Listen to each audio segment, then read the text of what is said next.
ఈ పవిత్రమైన గోవు యొక్క ఘృతాన్ని కల్తీ చేయడం అనేది అది స్వామివారికి మనకు జీవితాన్ని ఇచ్చే స్వామివారికి ఇటువంటి అపచారం జరగడం అనేది చాలా విచారకరమైన విషయం. ఇవన్నీ చూసే పాపం కూడా మనం చేశామా అనిపిస్తుంది ఒక్కొక్కసారి. దీన్ని ఎన్నోసార్లు అప్పటి ఈఓ గారికి, చైర్మన్ గారికి దృష్టికి తీసుకెళ్ళి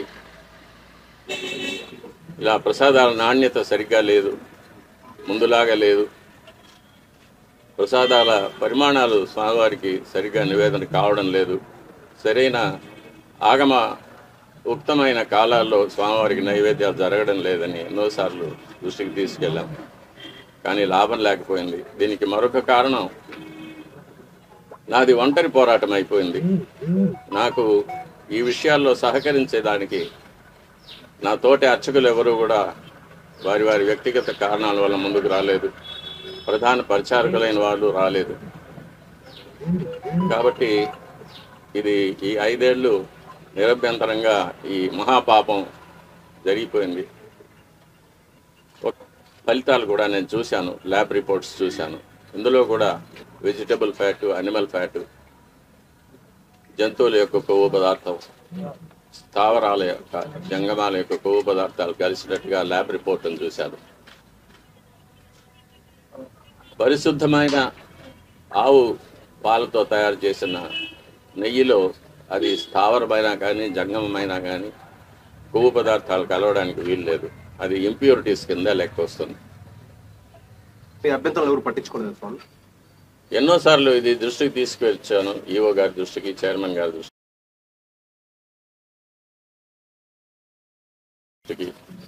కానీ ఎవరు దీన్ని పట్టించుకోలేదు. కాబట్టి అది అలాగే జరుగుతూనే వచ్చింది. నేను చూసి బాధపడటం తప్ప నేను ఇంకేమీ చేయలేకపోయాను. దీనివల్ల నేను చాలా ఇబ్బందులు పడాల్సి వచ్చింది. అయినా పర్వాలేదు, మా స్వామి కోసం నేను ఇది చేస్తున్నాను. మా స్వామి తృప్తిగా నైవేద్యాలు స్వీకరించి ప్రసన్నుడుగా ఉండి భక్తులను అనుగ్రహిస్తే అంతే చాలు.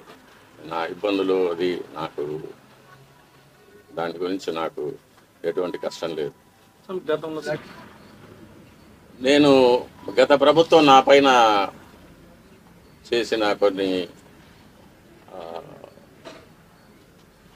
కోర్టు కేసుల వల్ల నేను ఆలయానికి దూరంగా ఉండవలసి వచ్చింది. అంటే ప్రధాన అర్చక పదవికి దూరంగా ఉండవలసి వచ్చింది. నేను ప్రధాన అర్చకుడిగా చేయవలసిన నా కార్యక్రమాలు నేను చేయకుండా నన్ను నిలిపివేశారు. కాబట్టి పవిత్రమైన గోవు యొక్క ఘృతాన్ని కల్తీ చేయడం అనేది అది స్వామివారికి మనకు జీవితాన్ని ఇచ్చే స్వామివారికి ఇటువంటి అపచారం జరగడం అనేది చాలా విచారకరమైన విషయం. ఇవన్నీ చూసే పాపం కూడా మనం చేశామా అనిపిస్తుంది ఒక్కొక్కసారి. దీన్ని ఎన్నోసార్లు అప్పటి ఈఓ గారికి, చైర్మన్ గారికి దృష్టికి తీసుకెళ్ళి ఇలా ప్రసాదాల నాణ్యత సరిగ్గా లేదు, ముందులాగా లేదు, ప్రసాదాల పరిమాణాలు స్వామివారికి సరిగ్గా నివేదన కావడం లేదు, సరైన ఆగమ ఉక్తమైన కాలాల్లో స్వామివారికి నైవేద్యాలు జరగడం లేదని ఎన్నోసార్లు దృష్టికి తీసుకెళ్ళాం. కానీ లాభం లేకపోయింది. దీనికి మరొక కారణం నాది ఒంటరి పోరాటం అయిపోయింది. నాకు ఈ విషయాల్లో సహకరించేదానికి నా తోటి అర్చకులు ఎవరు కూడా వారి వారి వ్యక్తిగత కారణాల వల్ల ముందుకు రాలేదు. ప్రధాన పరిచారకులైన వాళ్ళు రాలేదు. కాబట్టి ఇది ఈ 5 ఏళ్ళు నిరభ్యంతరంగా ఈ మహాపాపం జరిగిపోయింది. ఫలితాలు కూడా నేను చూశాను, ల్యాబ్ రిపోర్ట్స్ చూశాను. ఇందులో కూడా వెజిటబుల్ ఫ్యాటు, అనిమల్ ఫ్యాటు, జంతువుల యొక్క కొవ్వు పదార్థం, స్థావరాల యొక్క జంగమాల యొక్క కొవ్వు పదార్థాలు కలిసినట్టుగా ల్యాబ్ రిపోర్ట్ను చూశాను. పరిశుద్ధమైన ఆవు పాలతో తయారు చేసిన నెయ్యిలో అది స్థావరమైనా కానీ జంగమమైనా కానీ కొవ్వు పదార్థాలు కలవడానికి వీలు లేదు. అది ఇంప్యూరిటీస్ కింద లెక్క వస్తుంది. మీ అభ్యంతరాలు ఎవరు పట్టించుకోలేదు స్వామి? ఎన్నోసార్లు ఇది దృష్టికి తీసుకువచ్చాను, ఈఓ గారి దృష్టికి, చైర్మన్ గారి దృష్టికి,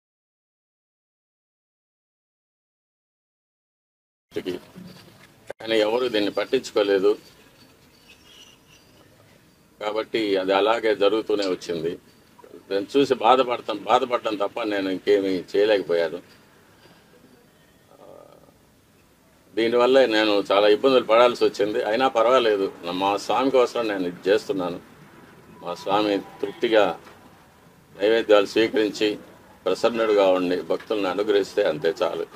నా ఇబ్బందులు అది నాకు దాని గురించి నాకు ఎటువంటి కష్టం లేదు. నేను గత ప్రభుత్వం నా పైన చేసిన కొన్ని కోర్టు కేసుల వల్ల నేను ఆలయానికి దూరంగా ఉండవలసి వచ్చింది. అంటే ప్రధాన అర్చక పదవికి దూరంగా ఉండవలసి వచ్చింది. నేను ప్రధాన అర్చకుడిగా చేయవలసిన నా కార్యక్రమాలు నేను చేయకుండా నన్ను నిలిపివేశారు. కాబట్టి